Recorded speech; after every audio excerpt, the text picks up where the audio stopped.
Tonight happens to be Chof Beis Shvat. So I'll tell you some Rebbetzin stories.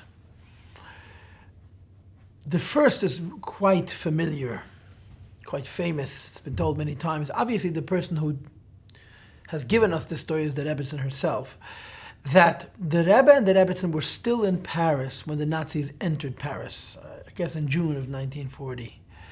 They didn't stick around for very long. They very quickly departed for the south of France, where there was a puppet government, a Vichy government, which was a bit easier, at least for a time, for Jews. But they were actually in France when the Nazis initially entered the city. And of course, the story was that the landlady who owned the home where the Rebbe and the Rebbetzin rented an apartment came to the Rebbe and the Rebbetzin with good news. And she told them that the Nazis had come around looking for Jews. And they came to her as the landlady and asked her who lives in the building. And she identified the Rebbe and the Rebbetzin as Orthodox. Not as Jews, not as Orthodox Jews, but as Orthodox, which could have very easily meant Orthodox Eastern Christians. And the Rebbe went to the Nazi offices and registered as a Jew. This is the first story. And the second story, this story I heard only once from a person that I respect. I heard it many years ago. I wonder if the story is true, but it's a very interesting story. That the Rebbe and the Rebbetzin were walking, and there was some kind of a parade. I don't know if it happened in Berlin when the Nazis initially came to power or in Paris. And the Rebbe and the Rebbetzin were walking, and the Rebbetzin wanted to duck out of the way. And the Rebbe said, "Zolman zizen via Yid gate. Let them see how a Jew walks." And they kept walking, and each one of the Nazi soldiers walked around them. If anybody has confirmation of this story, please let us know. But this is a story that I heard and that I believe. For an ordinary person to go in Nazi-occupied Europe and register as a Jew, or to march opposite the Nazi parade would have been suicide. But the Rebbe insisted on doing it because he's the Rebbe. And I tell these stories in light of the conversation we started last week that continues tonight. And that is that although it's really true that Einoid Movade means there's nothing other than God, but there are a lot of levels of the manifesting of that. In other words, for some people, it may be true Einoid Movade, but you have to live within the limitations of nature. For other people, because Einoid Movade, living within the limitations of nature would constitute a compromise, a sin. Like it says in the Chassidishe, in the Maamar Moshe Yedaber, that Yosef HaTzadik, Joseph, sat in jail for 10 years. Then the Saramashkim and Saraifim, the butler and the baker, spent a year with him. The butler was released. The baker was hung. And before the butler departed, Yosef HaTzadik asked him to intercede on his behalf. And as the Pasuk says, V'lezocha Saramashkim et Yosef, the butler didn't remember Yosef, and he forgot him. And Rashi says that Yosef spent 2 more years in jail for the terrible crime of not trusting God. And of course the question is asked in the Maimorim, is it not true that when a person finds themselves in whatever situation, it's incumbent upon them to make some kind of a kli, some kind of a vessel in nature to accommodate the improvement of that situation? So what crime was there for Yosef to ask the butler to help him, which was a perfectly reasonable thing to do, considering the fact that he was stuck in a boyd, in a pit, and he didn't have rights to an attorney, it wasn't America, and so forth. And the Maimorim answered that for a tzaddik of that caliber, making a kli in teva constituted a sin. In other words, what for another person is a requirement, you must approach your life within the limitations of nature. In the case of Yosef HaTzadik, it constituted a sin. Now the context of this conversation is Avraham and Moshe. Avraham Avinu was a very big tzaddik. Moshe Rabbeinu was also a big tzaddik. But as the Maamar started teaching us last week, and last week we talked of Avraham Avinu, and with the help of God Almighty, tonight we'll talk of Moshe Rabbeinu. Avraham was a different level. Avraham's godliness was from Atzilus. Consequently, the Avraham that manifested in this world was much less than the Avraham Avinu in Atzilus. As it says in Eger Sakedesh, Tezvav Anoichi Afar Ve'efa, you cannot compare the supernal Abraham to the actual Abraham. So although Avraham Avinu's mitzvahs made Yechudim on high, improved Atzilus, and it trickled down to some degree here, but Avraham Avinu had a certain limitation. In other words, he couldn't bring the same godliness that was his, that he was able to affect in Atzilus in the physical world. Moshe Rabbeinu was an altogether different level of tzaddik, and consequently, Moshe Rabbeinu was able to affect that Asiyah should be equal to Atzilus, literally. And that's why we spent so much time last week telling all these stories about tzaddikim whose perception or perspective of the real world is such that not only do they see godliness within the framework of their reality, they're not allowed to see anything other than godliness. The highest level of tzaddik is supposed to approach his life and his world with such a direct sense of the direct involvement of God Almighty that anything short of that constitutes a chet, at least a chet lashon chesaron. Let's get to the text. I'll tell you some stories later, okay? But let's read first. Line 24. V'hine, kol zeh hu inyan Avraham. Last week we talked about Avraham Avinu, explained that his influence was primary in Hatzilus. He did mitzvahs, Hashem did mitzvahs reciprocally, and so forth. And it trickled down to some measure, to some degree, in the lower worlds. Aval Moshe Rabbeinu olav hashalom, as opposed to his great-great-great-grandson Moshe Rabbeinu, him gam lamata bebri yitzir asiyah. He was in a position to bring godliness down to the lower worlds, and I think this means to say the same godliness that he brought into Atzilus, he brought into Asiyah. Because of course Chassidus explains, if something is true, it's absolute, and if it's absolute, it's all over, and all over equally. And if it's not all over the same, then it shows that it's not absolute. V'hainu, and the reason for this difference is, why was it that Avraham Avinu could not bring the same light of Atzilus to Asiyah, and Moshe could? Since Avraham Avinu is kindness in the world of Atzilus. Now, what is kindness in the world of Atzilus? It's infinite kindness. But it's infinite kindness only b'mkoimei. In Chassidus, there's a discussion called Atzilus v'yein sof, or Atzilus v'yoir. What's the difference between Atzilus and Oir? Atzilus is Gili of Ein Sof. Ein Sof is also Ein Sof. What's the difference? And the difference, the language is Atzilus is Elokus b'mkoimei. Atzilus can be infinite and godliness only in Atzilus. When Atzilus light descends beneath Atzilus, it becomes confined, which proves that even while in Atzilus, it wasn't the highest level. As opposed to Oir, or Ein Sof, Keser, because it's not limited to the Ein Sof of Atzilus as it is on high, it descends below in kind. And that's what the next words say, Aval is chesed v'is chesed v'chulu. There is a kindness associated with the world, is chesed elam and rav chesed. There's an infinite kindness. Chesed elam means chesed of Atzilus, that when it comes lamata, becomes even more reduced. And Rav Chesed, because it's from Keser, doesn't change. And that's the difference between Moshe and Avraham. Avraham comes from Atzilus. So Atzilus is godliness only in Atzilus. And therefore, when Avraham comes down into this world, it's a circumstance of Anochi Afa Ve'efa, as opposed to Moshe. Or Moshe, as opposed to Moshe Rabbeinu, Kim min hamayim v'geim, when he was drawn from the water. And it's explained in Chassidus. This refers to Shemitah Rishena, the first sabbatical. Moshe Rabbeinu comes from Keser. We know that there's Tohu and Tikkun. Our world, our universe, our 6,000 or 7,000 year cycle of life is the second Shemitah, Tikkun. And Moshe Rabbeinu comes from the first, from Tohu. In other words, from Keser. And since he comes from the level of Oid or Ein Sof, which is higher than Atzilus, to him, Atzilus and Asiyah are equal. Parenthesis, V'yesh b'zeh there are different opinions. Im Shemitah Shleima Shva Alfa Shnin, whether the first 7,000 years, the first sabbatical which is associated with Tehu actually was, or it's the world of Tehu which existed only in theory, that's called Shemitah, discussed in the writings of the Arizal. And my understanding is that the maskana of the Arizal is that all of the time frames besides for ours are metaphysical, are spiritual.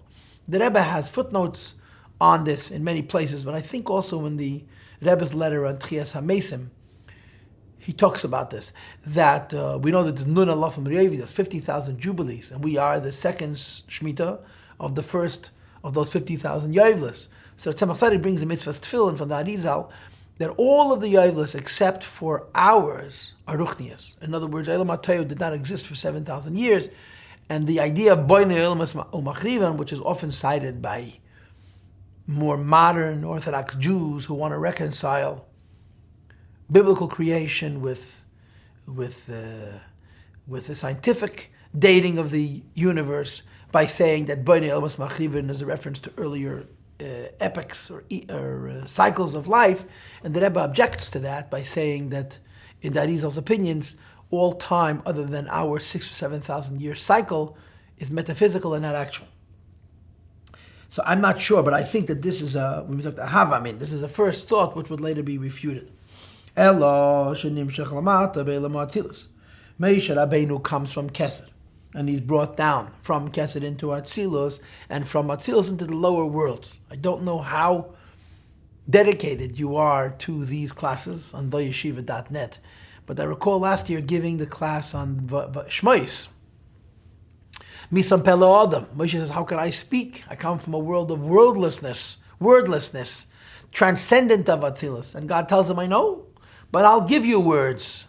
And this is a similar notion. Moshe comes from Ein Sof and from Kesed, and consequently, Moshe Rabbeinu can relate to godliness in such a way that Atzilus and Asiyah should be the same.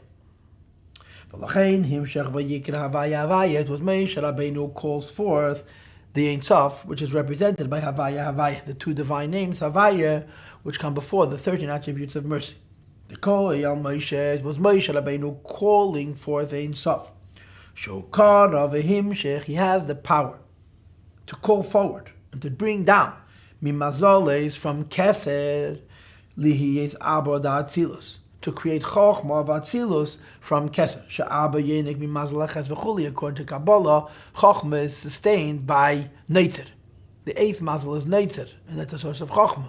The 13th mazel is Vinake, which is the source of Bina. And Moshe Rabbeinu was able to join Chochma of Kesed to Chochma of Atzilus. V'hainu, in other words, Milamayla Minai Hishtalshalos, that Moshe Rabbeinu can defy the order and bring into Hishtalshalos godliness which is beyond Hishtalshalos. And the Rebbe explains what he means. We understand the principle of a chain reaction of levels and stages. Derech Mashal, for example, Shemei Chochma, when a person first understands something intuitively and intellectually, Nasa Havana, he can then understand it more thoroughly. And from his thorough understanding comes Umides, his passions. Umimides, Machshava. And from his passions he thinks practically about it, v'chuli, and so forth. And in the framework of the chain reaction of steps, called Hishtalshalos, Varelef Yerech HaHishtalshalos, within the parameters of Hishtalshalos, Rachik Hiruchnis Migashmis, the material and the spiritual are removed. Kamei Maise Gashmi Neged Dibaruchni, like the distance between a physical act versus the speaking of words, which is considered, relatively speaking, spiritual. And inasmuch as this is concerned, Atzilus is godly, Asiyah is physical, and you cannot bring Atzilus to Asiyah without modification, without simsum. But one has access to the godliness which is beyond the limitations of the chain reaction of worlds. It's so incomparable, it's so quantum separated from all of Hishtalshalos, and therefore, line 31 now, the spiritual and the physical are identical. And Moshe Rabbeinu, because he comes min Amayim Shisihu, he comes from Shemitah Rishona, he comes from Kesed, has the ability to bring together opposites. And if I understand it correctly, Moshe is unique. In other words, the neshamas that exist in this framework of creation all come from Adam and Ishan, all come from Atzilus. Now there are neshamas that come from higher, but they are very high, but they're not deep. What Moshe Rabbeinu was unique about is that although his neshama comes from a very, very high level, he was nevertheless a very deep neshama. The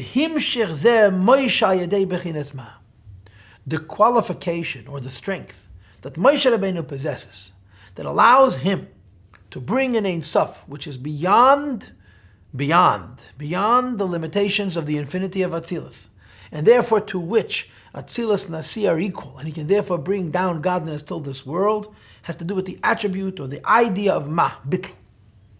Now, the word ma, of course, has many connotations. Frequently, the word ma is associated with the divine name, Havaya, because, as you know, I'm sure, if you were to write out the 4 letters Yud K Vav K, you can spell the Vav and the Hey in so many different ways to create all kinds of numerical equivalencies, what's called milui. And if you spell them with an Aleph, so it becomes Hey Aleph, and then Vav Aleph Vav, and then Hey Aleph, so it adds up to 45. 26 is the initial letters, Yud K Vav K, and of course the Vav Dalet of the Yud makes it 36. The Aleph of the Hey and the Aleph of the second Hey makes it 38. And then you have an Aleph and a Vav, which is 7 of the Vav, which makes it 45. And it so happens that Ma is the numerical equivalent of Adam, which means man, as opposed to animal. But in Kabbalah and Chassidus, when they talk about Ma, which the Rebbe here translates bittel, there are 2 priorities. Ma is godliness. But the godliness of Ma is unique, first of all, because it's very, very deep. It's atzmi. It's godliness that exists in a modest and in a deep way. But at the same time, it's ma, because of its depth, that's actually contained within the limitations of Adam. In other words, there's godliness which is very, very high. Like, to give you an example, what's called in Chassidus an Iya de Chochma, one who can see metaphysics, see spiritually. It's a very high level. But seeing is going past being human, because when you see something, it's overwhelming, it's enchanting, but you're not able to internalize it. What is unique about Ma is that as potent and as deep as it is internal. And that's what's so special about Moshe Rabbeinu, that as great as the person he was a person in all of the positive senses of the word. But at the heart of it lies this bittel, as the Maamar calls it, that brings together the absolute etzem of Ein Sof and the idea of Pnimius. And therefore the Pasuk continues and the Rebbe continues and he says, K'mesha Kosov, Ki Kel Deis Havaya. We know that there's a concept of various deis, I'll explain it momentarily, and there is Havaya, God Almighty, to whom all the deis are one. That there are beis deis, there are 2 perspectives. Shemal Mata Lamailo, from the bottom up. Shava Kamei Malmaila Lamata, there's also from the top down, which are 2 different approaches. But because of Havaya or Ma, these 2 become equal. She'eni Tefes Mokam, the differences become inconsequential. You know, there's our opinion of reality and there's God's opinion of reality. Now, of course, when we say our opinion of reality, we mean our opinion of reality as Jews, as believers. So, our opinion of reality as Jews and as believers involves creator and purpose, naturally. And of course, God's opinion of reality involves creator and purpose. But from our perspective, we exist and serve God. And from God's perspective, God exists and we are simply expressions of Him. So although from both points of view, there's God and godliness and a purpose, from our point of view, we exist and He exists. From God's point of view, He exists, and we're essentially an expression of Him. So these are 2 levels. And Havaya joins together the Beis Deis. In other words, the Ma, the Bittel, the essence of godliness, which is represented by Moshe Rabbeinu's personality, affects that the point of view that says there is a world that serves God and a point of view that says there's nothing other than God are fused and merged.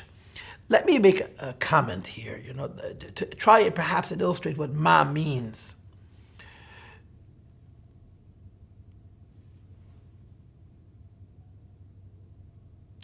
The Tzemach Tzedek was asked once, the way the story is told in the Likutei Devarim is, the Tzemach Tzedek used to have Shavuos, a tish, a table full of Rabbonim, the greatest rabbis of Russia, some of whom were incredible Talmidei Chacham and Goinim, were Chassidim. And they would come to the Tzemach Tzedek for Shavuos. As the Rebbe loved to say, Shavuos was always called Chag HaMatzos. And it didn't mean bread, it meant Meidei Tzedek, rabbis. And there was a special tish that was called the Nigla Tish, which was exclusive for the Rabbonim on the first day of Shavuos, where they would eat milchiks, and the Tzemach Tzedek and the Rabbonim would discuss Nigla. So the story is that somebody once asked the Tzemach Tzedek, what was Moshe Rabbeinu doing when the sea split? What was Moshe Rabbeinu doing at Kriyas Yamsuf? And the Tzemach Tzedek responded and said, is given kalten brand, which means he was hot ice. In other words, if you would have seen how Moshe Rabbeinu stood as the Yam Suf split, you would have seen absolutely nothing on the outside. To the degree that you would have been left with the impression that he wasn't impressed by the great revelation. When in reality, the impression on him was so powerful that he was beyond reaction. It's like if you see two tzaddikim, two true tzaddikim, and one is very passionate and one is very quiet, it isn't necessarily true that the more passionate tzaddik, the more demonstratively passionate tzaddik is on the higher level, because passion is a symbol or a symptom of an inner conflict. The passion is two forces fighting with one another like water and fire and heat. The tzaddik who's quiet and deep is because there's complete peace within him. It doesn't demonstrate a lack of power or potency or depth. It simply represents a peace and a lack of conflict. Moshe Rabbeinu's Moshe Rabbeinu's bittul, that allows him to bring together Atzilus and Asiyah in an equal measure, has to do with this depth, this very atzmiyisdika quality, which also is a very pnimiyisdika quality, which was unique to Moshe Rabbeinu. V'lachein, therefore, line 33, him sheched insaf had the ability to bring down godliness in an equal way, gam ba'asiyah, also into action, ube mitzvahs ma'asis, doing physical mitzvahs.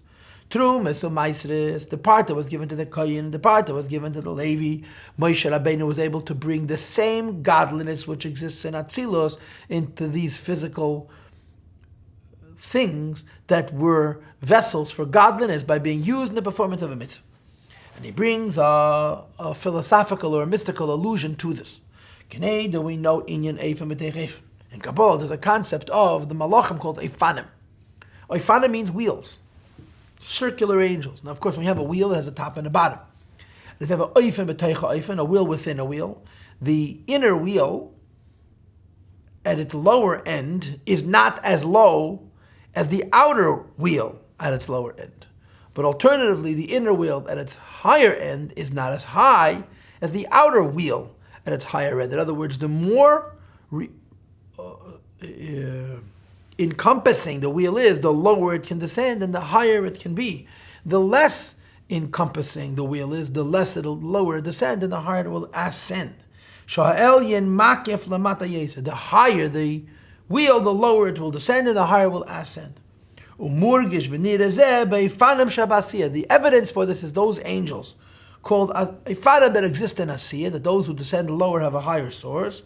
Aval, but to be sure, this is true also in Atzilus and in Ein Sof. And Moshe Rabbeinu's ability to make Atzilus and Asiyah equal is because of this model of Eifanim, because it's such a high point at the top, it descends to a much lower point at the bottom.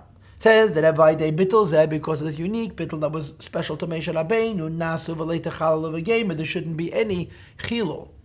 In other words, there should be nothing in God's world that is ordinary, that is unholy. That even this so-called lowly physical world is not choil, is not ordinary in relationship with God, but to use a classic yeshivish term, it's chulin al taras hakedesh, even this world's ordinariness is sanctified. To be sure, from the point of view of God, everything is godly. Prior to creation, and after the days of creation, it's all equal, as well as during the days of creation, when you have access to the absolute truth. Creation is not choil. There's no aspect of God's world which is outside of the truth of God and outside the absolute truth of God, if you're an absolutely connected person. As Moshe Rabbeinu was. Moshe is distinct. Moshe Rabbeinu is the idea of Ma. And again, as opposed to Avraham Avinu. And the Rebbe continues and he says in line 37, and this measure of bittul explains Lama Rav Yehuda. Rabbi Yehuda learned on such a level that the fear of his master was upon him to such a degree that that he wasn't considered human. There's a Gemara Masechta Nida that is talking about Rabbi Yehuda. And basically what the Gemara is saying is that for most people, there are divisions. There are higher levels of being a person, there's lower levels of being a person, and then there's the lowest levels of being people. And clearly, for most people, when we do our very, very parochial, ordinary things, we're involved in lower things, then we're involved in more lofty things. And as a result, there are rules that govern the divisions, the separations, or the safety measures that are installed by the Chazal to keep us as we're supposed to be. Since all of us have to, for example, use the bathroom, and there's nothing very sanctified about using the bathroom. There are rules about how that should be done so that it shouldn't be in conflict, it shouldn't be in opposition to our more lofty selves.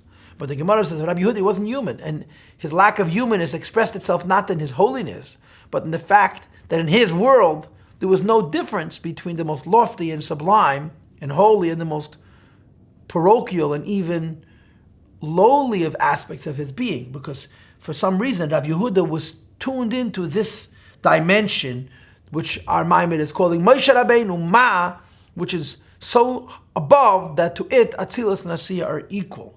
Which explains why Rabbi Yehuda was parted from davening, which is of course the level that we call in the Gemara Torah, a person whose whole identity is Torah. Now think about it. Nobody can eat a blat Gemara.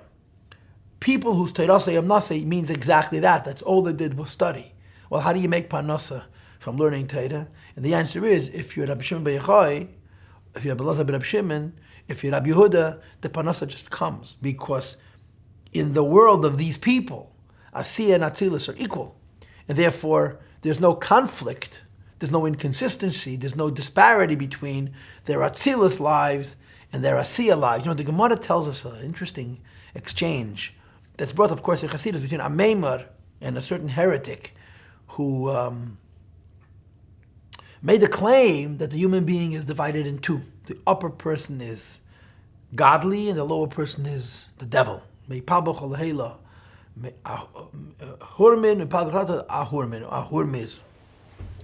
So the Gemara says, in Masechta Shabbos, Anei Kisil Be'ival Teiba that when somebody says something foolish about Yiddishkeit, you have to answer. And when somebody says something foolish, b'dvarim b'teilim, you shouldn't bother. So a Maamar meets this min, and he says something utterly foolish, that a human being is divided in two. The upper half is the realm of God, the lower half is the realm of the devil, and they're separate. So he answers him. But he answers him be'ivalta. He answers this heretic as the heretic should be answered. And he tells him, if a person is split, and the upper portion of the person is divine, and the lower portion of the person is beast, how does the beast allow the man, the human being, to allow water to pass through his domain? In other words, the way God designed human beings, we excrete, we give out waste from the lower portions of ourselves. And why would the beast allow the human being to dispose of its waste through itself? This was a, if you will, almost cynical way of speaking the language of this heretic, responding in kind. And his point was, of course, we're not split, we're not two, there's an upper and lower person, but rather all of us are integrated in the service of HaKadosh Baruch Hu.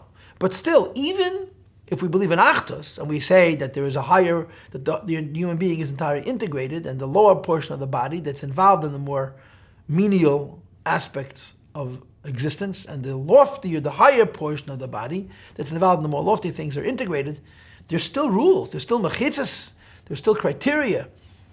In the case of Rabbi Yehuda, there were no rules. It was one constant. He was so tuned in to godliness that even the most ordinary things were for him a part of that in-tuneness. I'll tell you a story for which I'm going to get into trouble. There was a Heilige Kalaver Rebbe, Isaac Kalaver, who was one of the great tzaddikim who brought Chassidus to Hungary way back in the times of the Alter Rebbe. So I heard from somebody who knows. The Kalav had terribly sensitive skin. And any kind of clothing was abrasive, would literally scratch him, cut him. And he suffered a lot. So when he was alone, he would sometimes take off his clothes. And his Gabbai walked in, and he found his Rebbe in a state of undress that for most people would be embarrassing. and he wanted to leave. He didn't know how to react. It seemed very unnatural to him. And the Kalava told him, come here, don't run away from me.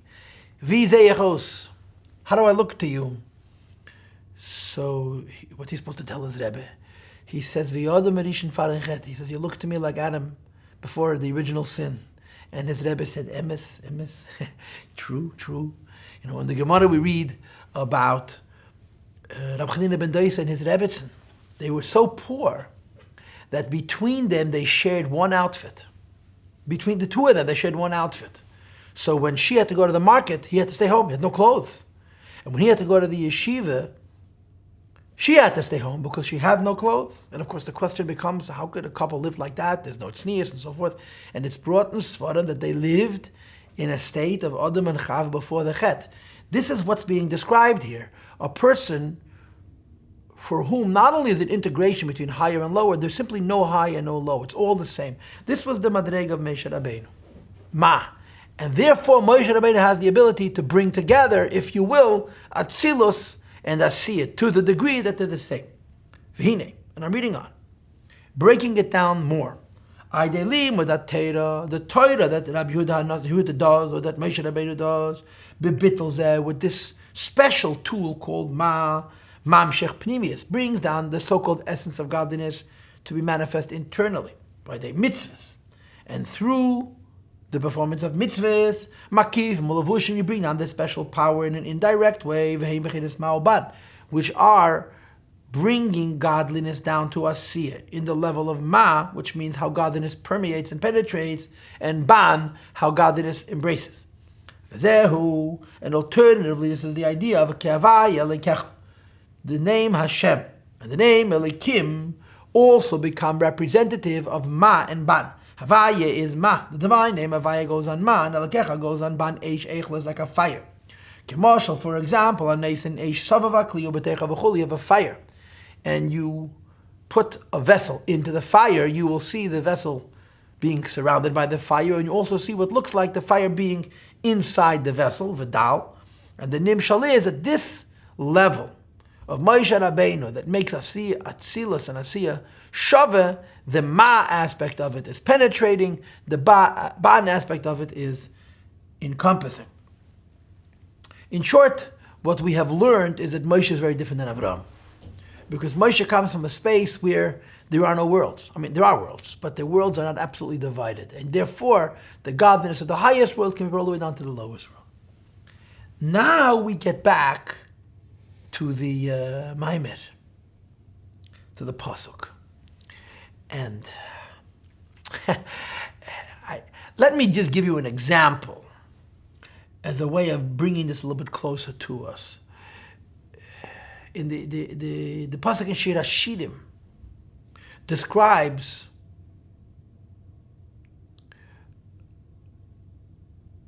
the Jewish people as being Biti, the daughter of God, Achoisi, the sister of God, and Imi, the mother of God. Now it's kind of hard to fathom the Jewish people being the mother of God. So of course in Chassidus and in Kabbalah these ideas are all explained, that godliness is Zoh, the Eir Anpin, but the godliness is in the world of Adam, of Atzilus, Ponim, and Bas would be Malchus, Achaisi would be Zoh, and Imi would be Bina. In other words, when you're talking about levels of godliness, not God, Chas v'sholom, levels of godliness, there is an idea where Kvayachal Yidden stand higher than Adam Helyan, higher than Zoh. And this is the same idea that we have here. Because Moshe Rabbeinu is this theme of Ma, and let me repeat that Ma on the one hand makes Moshe Adam human, but at the same time the Adam comes from such a deep place of bittul and quiescence and transcendence that there is no divisions. This places Moshe Rabbeinu higher than godliness. And the Rebbe says, V'zehu, line 40, this is the meaning of the pasuk. Moshe Yedaber, Moshe speaks, and forgive me for incorporating the words here, V'olikim ya'anenu, and godliness responds to Moshe, because from the level of Moshe Rabbeinu's neshama, he stands higher than the divine name Elikim, which we explained in the previous paragraph very briefly to be ban, lower. So usually you would imagine God speaks and man responds, here you have man speaking and godliness responding, because the man is Moshe Rabbeinu. And Moshe Rabbeinu's neshama is a level of godliness which is so exalted that, in fact, he stands higher than Elokim, and Elokim is responding to Moshe. That's the gist of the pshat of this pasuk that his Maamar will now explain to us. That Moshe Yedaber Moshe speaks, and the words of Moshe come from the top down, because Moshe Rabbeinu has this incredible bittul to Hashem, but at the same time this bittul has a depth and a pnimius of Adam, which allows it to be brought into the world in an absolute way, and yet, so to speak, fit into the world. It brings godliness also at the level of asiyah, and it remains the absolute godliness, and asiyah is able to receive it. Did we not explain last week that Avraham also brings godliness from the higher worlds to the lower worlds, but as Avraham brings them from the higher worlds to the lower worlds, they're modified and changed and diminished. How does Avraham achieve this? With his own personal passions. And consequently, his passions are measured, and the godliness which is being brought forward by them is accordingly measured. True. He brings it first into Atzilus, and then he brings it down into Asiyah. It's his own personal service that allows him to bring godliness from a higher level to a lower level, and therefore it's limited. As opposed to Moshe Rabbeinu. Moshe Rabbeinu brings godliness through the gift of the Torah, which is which is an absolute gift, which is the wisdom of God. And the power that Moshe Rabbeinu has to bring godliness tasiyah using Torah and mitzvahs, who nimshach gam lamata, brings godliness to this world as well. The fire should inspire from the inside and the outside, to completely transform and destroy the animal soul. What is the end and ultimate purpose of why God created higher worlds and lower worlds, and arranges for us to bring godliness from the higher levels to the lower levels? The ultimate answer is that there shouldn't be higher and lower. That it should be realized in the future. The righteous will one day be called holy. And the Rebbe translates Lifnei Kadosh, it should be higher than Kedusha. She is that there should be no separation between B'riyah Yitzir and Asiyah and Atzilus. In other words, it isn't only there should be godliness brought even to the lower worlds, but that the godliness brought to the lower world is the same as the godliness is brought to Atzilus, because they are Lifnei Kadosh. They're higher than the Madrega of Elokus of Atzilus, than the Madrega of Kedesh Mila B'Gamei, which is Chachma, which is Kesed. The heavens, as we know them, are going to be destroyed, and there will be Shamayim Chadashim, Eretz Chadashim, a new heaven and a new earth. And what is the new heaven? Shamayim Chadashim is Raz and Deraisa V'Chulu. The new heavens is an allusion to the secrets of the Torah.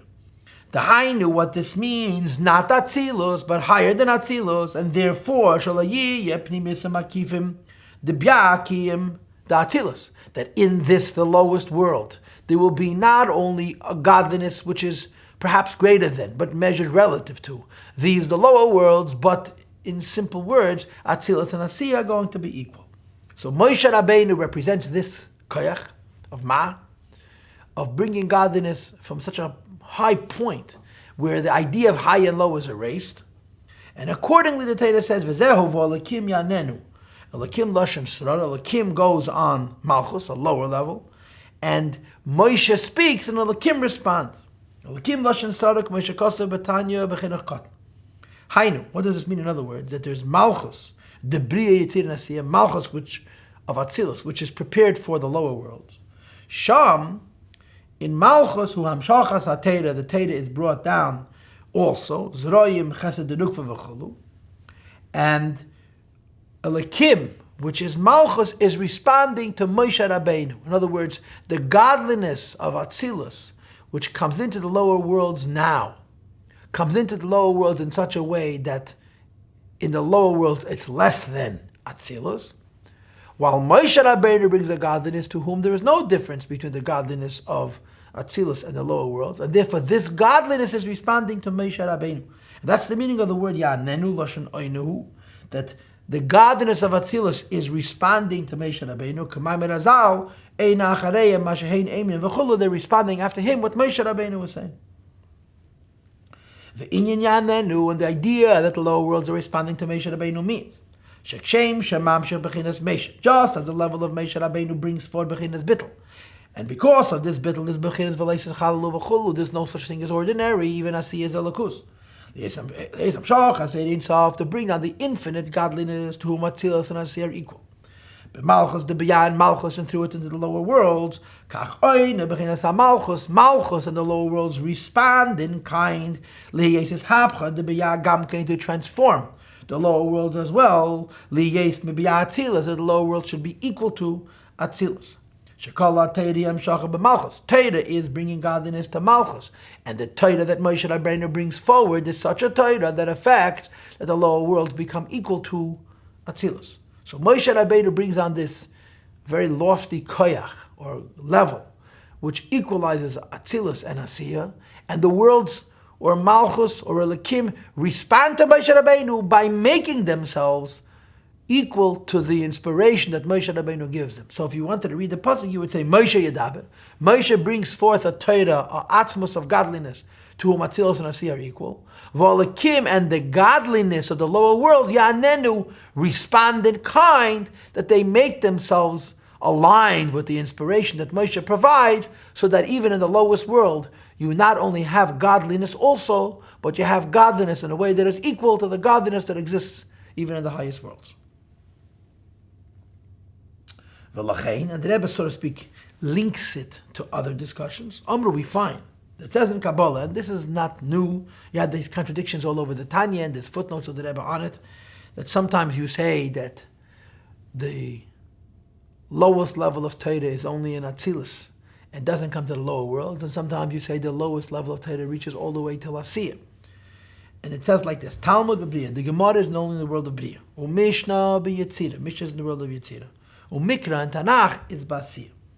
And move, and the question is, is it not true that Mikra, Torah Shebeksav, is higher than Mishnah, not lower than Mishnah? So what do you mean when you say Mikra comes till Asiyah? And the answer, of course, is El Dekoya Lam Shachach Mikra, that Mamshachad Asiyah.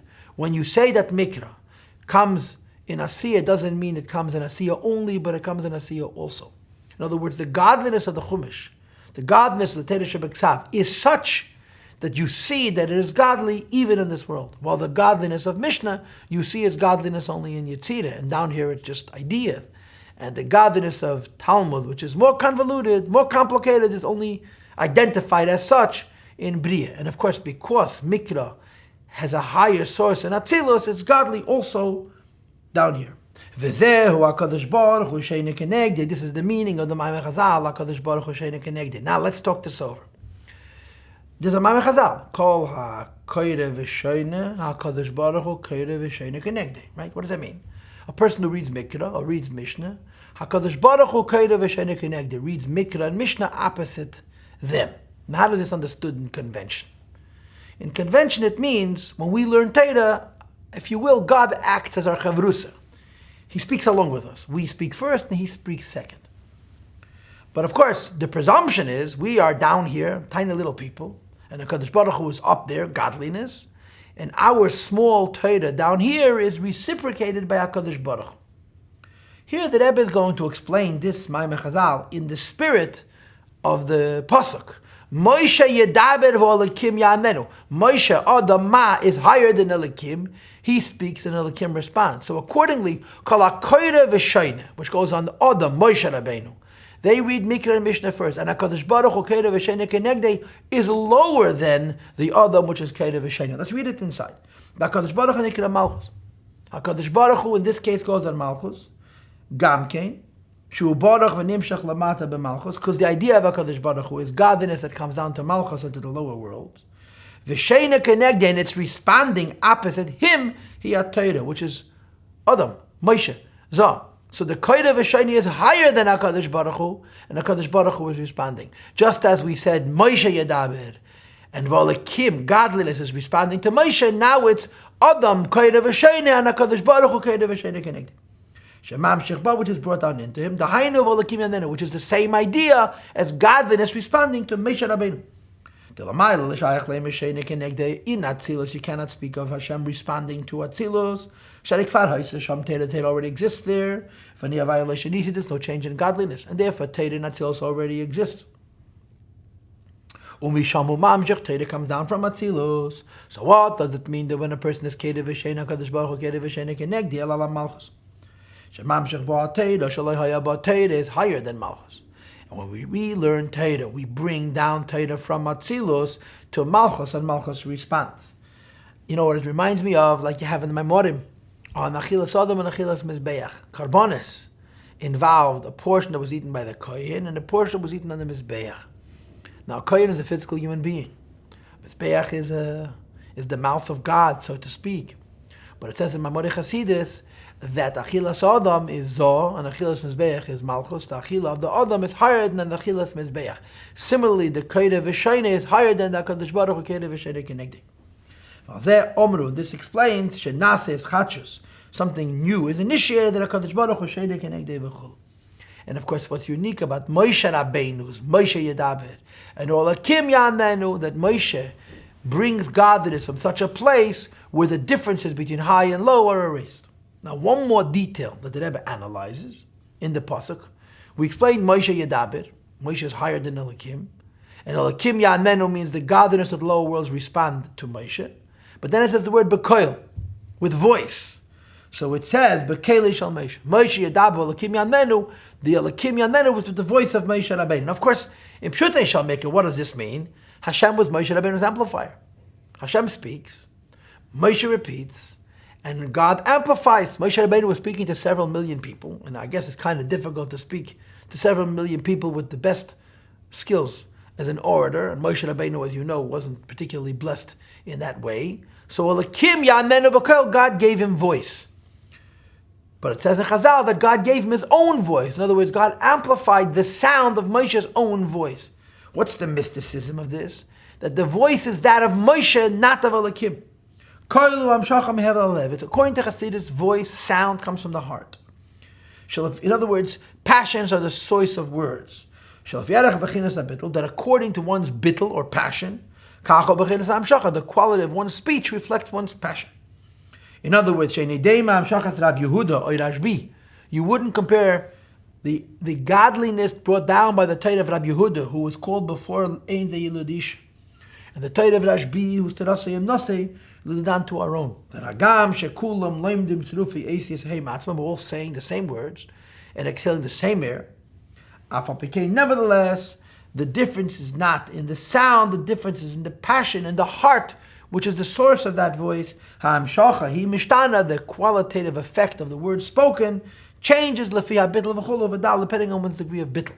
So Moshe brings down godliness, and Olakim Yanenu, Olakim responds, Bekoil, with the bittul of Moshe Rabbeinu. In other words, with the passions behind the words of Moshe Rabbeinu, that makes the Olakim Yanenu much more whole, much more complete. So this Maamar does in effect two things. It explains the difference between Avraham and Moshe, and explains the pasuk how Moshe is higher than Elokim, and Elokim is responding to Moshe Rabbeinu. Now let me finish with a story. In light of what we just said, you know the Rebbe Marash, that he lived a life of Lechatchila Riber. Right? The Rebbe would very frequently make allusions, reference to Lechatchila Riber, and of course it's based on a letter from the previous Rebbe where he quotes the Rebbe Marash as having said, Unich Zog Lechatchila Riber. The Rebbe must have said it hundreds, perhaps thousands of times. The previous Rebbe may have quoted him once. But if you read the biography of the Rebbe Marash, you discover that whether he said it often or not, that's not the point. He lived that way. There's no question about it. And one of the more extreme stories of the Rebbe Marash was that in the early 1880s there were pogroms all over Russia. And of course, if you know the history of Tsarist Russia, the pogroms were orchestrated from the highest levels of government as a distraction. Right? The Russian citizenry, the Russian peasants, were most displeased. They were most disenfranchised because the government was truly unfair. And whenever the government feared revolution, they needed to keep the people busy and distracted. And of course, one of the greatest techniques was, what they used to call in Rome, bred in circuses. In Russia, they called it pogroms. I hate to say it. So in the early 1880s, there were such pogroms. Many, many Jews immigrated from Russia to America, to Israel, and so forth, as you know, I'm sure. The Rebbe Marash contemplated leaving Russia. He decided to stay. I don't want to go into the details. But he pulled off one of the greatest acts of blackmail. He came to Petersburg in 1882. And there's a lot of details to the story where he met a bunch of Jewish lay leaders, some of which were not religious, and he told them what to do, and they sort of let him know that they're not his Chassidim. He can't just push them around. He can't tell them what to do. He has to consult with them.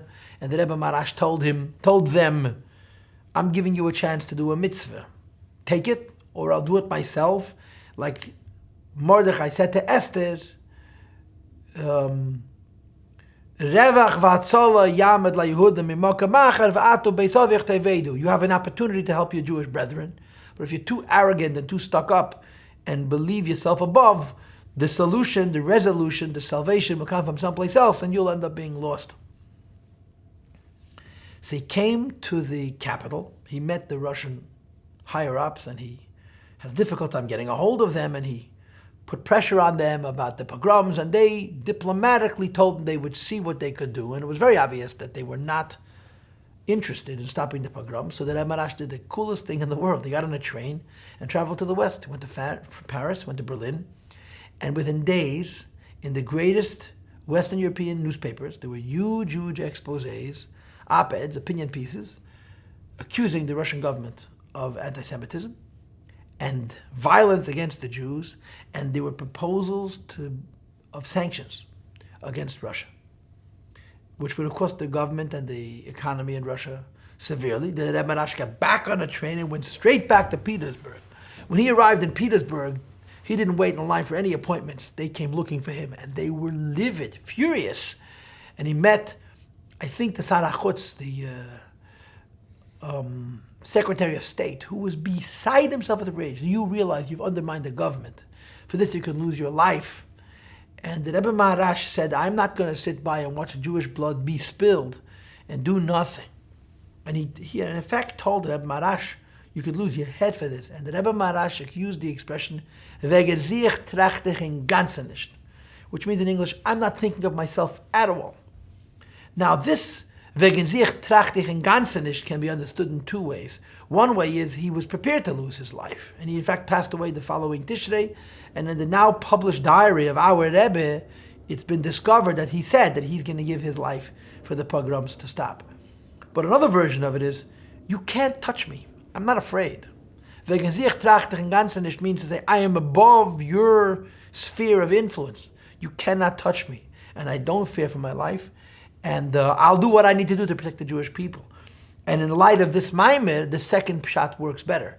That the Rebbe Marash is saying, from the position that I am, you simply cannot touch me. And this is what Moshe Rabbeinu's idea is. To him, Atzilus and Asiyah were Shavah.